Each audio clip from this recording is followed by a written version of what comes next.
Okay, number one key to victory. Here's 10 of them, fam.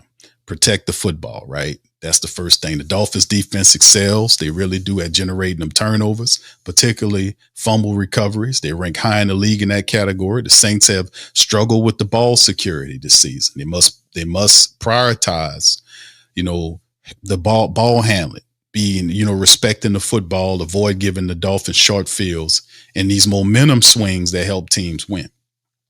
We got to watch that. We can't be about the business of allowing them to us turning the ball over to them like we did on the very first play against the Falcons last week, when you had a stumbling, bumbling play that occurred where the quarterback tried to hand it to the running back, the ball on the ground.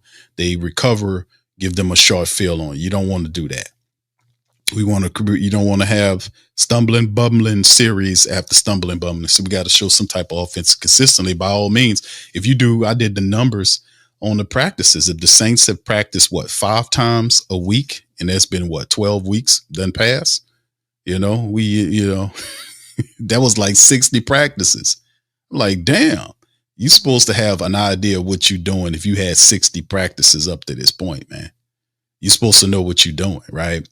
Number 2, establish a consistent run game. Now, how are they going to do that with AK-41 potentially being out? That's going to be the kicker. They're going to have to try to find out who's going to run the ball. Devin Neal's dealing with an ankle issue. By all accounts, look like he will play in the game. They will have other unused backs like Audric Estime, who's been active, but they have not given him any reps in terms of live game reps. They haven't really did anything. They bring in Hall, the running back, this week and sign him to the active roster to help. But how much of these people are they going to use? I'm more than likely think they'll more than likely stick with Devin Neal in a combination with him and Taysom Hill. They'll be using Taysom as a running back there.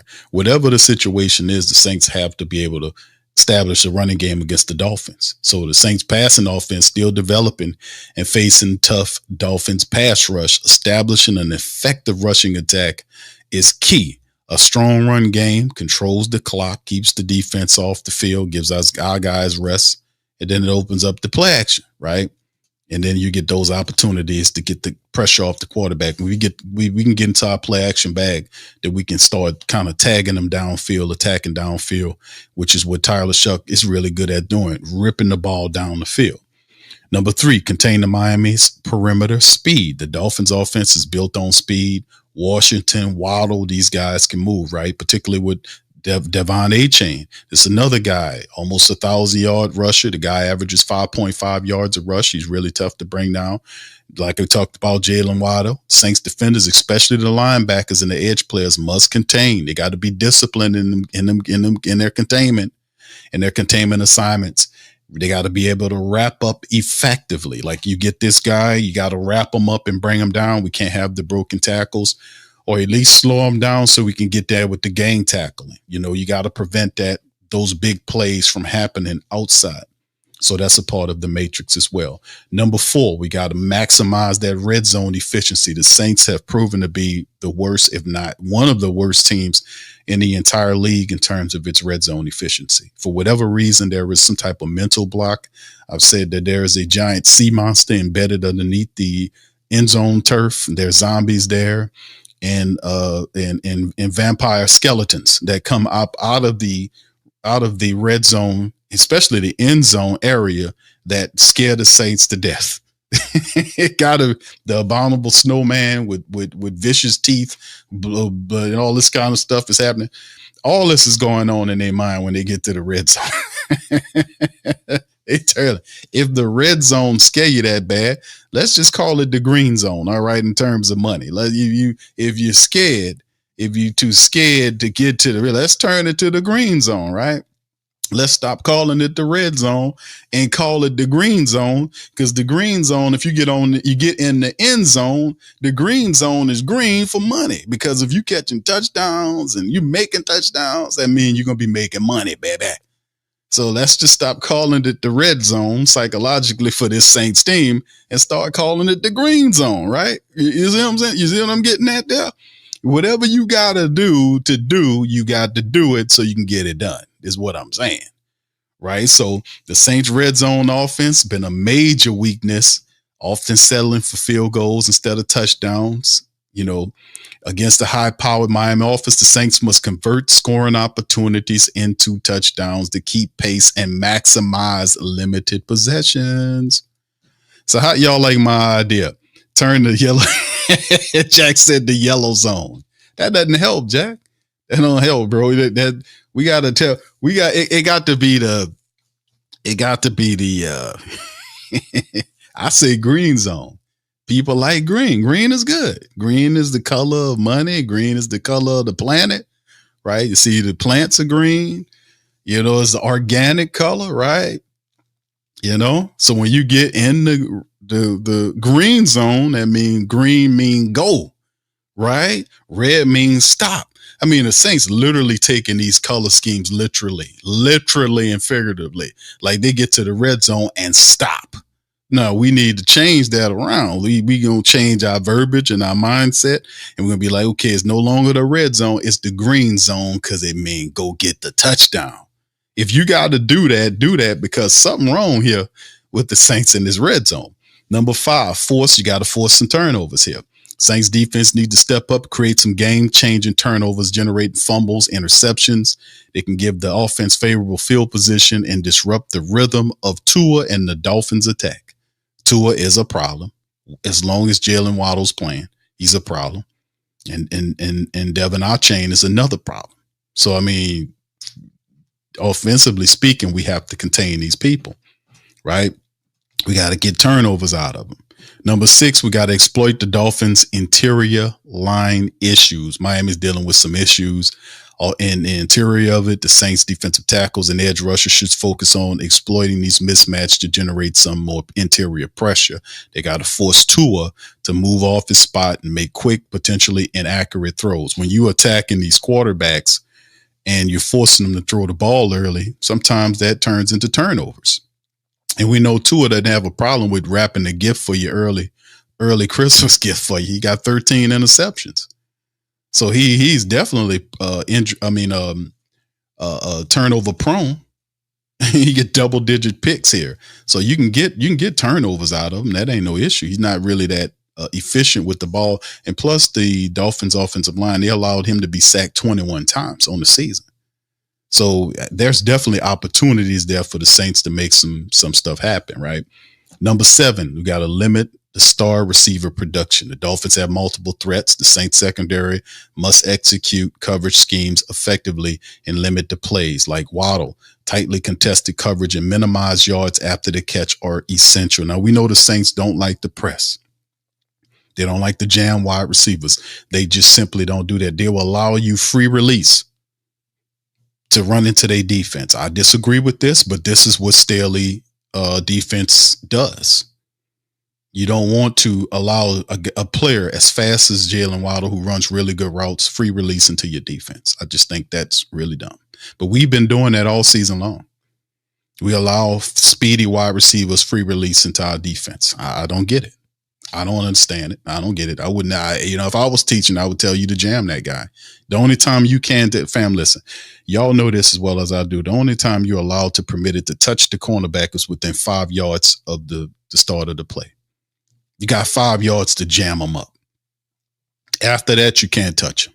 So why would you not touch him when you are legally allowed to touch him?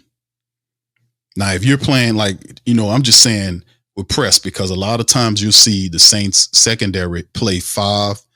They consistently play 10 yards off the receivers. And I'm like, you do that kind of coverage if you know your corners can't cover. And I think our corners can cover if you let them, right? I think they can. I don't know what, every now and again you would kind of play back off of them. But I just don't like the fact we play so far off these wide receivers. They be giving third string wide receivers and say guys with no names, all this respect. Everybody's Jerry Rice and Randy Moss on Saints. It don't matter who they are. You have a guy that just got off the practice squad. He Randy Moss. Everybody's Randy Moss to the Saints secondary. They play 5 and 10 yards off these guys. And then when they do get close to them, they don't touch, they don't jam, they just get free release into the deal. I'm like, dude, I don't understand it, but that's how they operate, right? So you got to be able to limit what Waddle does. He's a big part of what they do offensively speaking.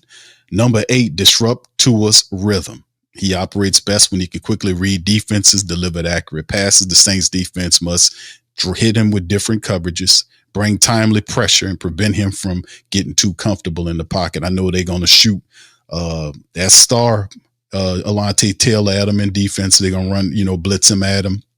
They're going to throw linebackers at him. And all that's going to be needed, right, to do that, because as long as Jalen Waddle getting free release into the defense, they're going to be, we've seen this happen throughout the season. Like some of these players, some of these quarterbacks get rhythm. You don't want that. I thought you disrupting guy. I didn't play cornerback when I was in high school. I didn't play. I played linebacker and fullback. And when I was in high school, when I played football. And I remember my old ball coach used to always want his cornerbacks to jam. He always wanted them folks to jam.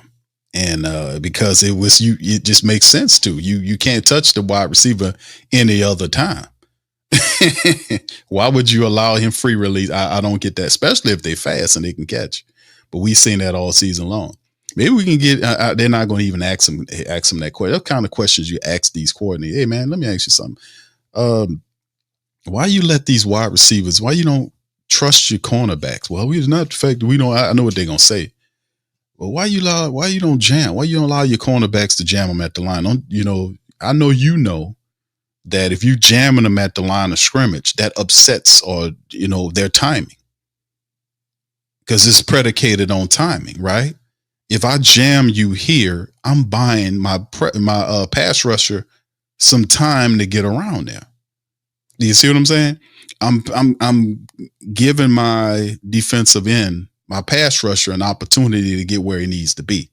If I jam you, as opposed to let you run around and me chasing you, you see, I just believe that upsetting the time, it helps you. Any amount of time that you can buy your pass rusher to get to the quarterback and disrupt what he's the quarterback and wide receiver relationship and what they think they're going to do. I'm for that. I'm for that. I am for that big time. But we'll see how it operates. Number 9, win the special teams battle. Well, that's going to be interesting because we'll have a new kicker. How will these guys do in that role if the Saints offense can't put touchdowns together in the green zone? Right? How would that work out? Right? So to win the special teams battle in the game, they may be close than projected. Special teams could play a vital role, gaining an advantage in the field position through strong punting, kick returning, minimizing return opportunities will be key.